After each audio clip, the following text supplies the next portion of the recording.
the guy has good passing range. I think good passing range. And the ease at which he passes, you can see that this guy is someone that loves to pass the ball. This guy's an high volume passer. And I think that's one of the major difference between Steeler and Wharton is the fact that, and also it's also a factor of the league you play for and the club you play for, and the approach of your club you play for. So Steeler is much more of a high volume passer. When you see the number of passes he passes per 90, it's high volume. When you even see him play, you see that this guy is someone that really, really will be a player that loves to touch the ball and pass the ball.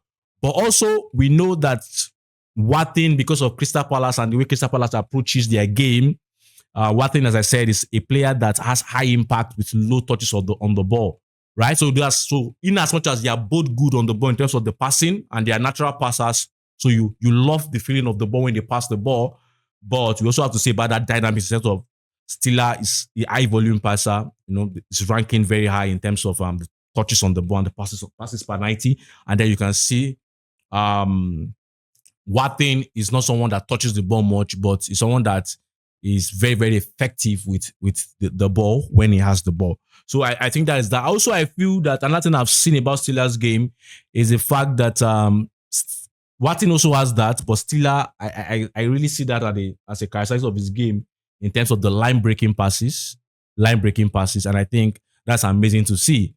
Wharton has that, but I think Steeler has a little bit more edge in the line breaking passes, and that's what I saw in his game. But also, it's a factor of the time he has on the ball, the spaces. So there are a lot of things that they are not in the same league, so we can't really make perfect comparison. But we can see certain things in their games that we just sorry about that. We just I liked, and I feel that is clear in Steelers' game. The line breaking passes, the very, very sweet line breaking passes, and I think that's a positive of his game. I think another positive of his game also is the fact that the forward movement for Steeler, considering the position it takes in the pitch, like a DM, like an anchor, and when you see the amount of times he arrives and how he arrives and the positions he arrives into the final third, you're like, wow, I like that. But for Wharton, because of the way Crystal Palace plays and the partnership he has, and also the details about their own organization on the ball of the ball at Crystal Palace, Wharton doesn't necessarily arrive much.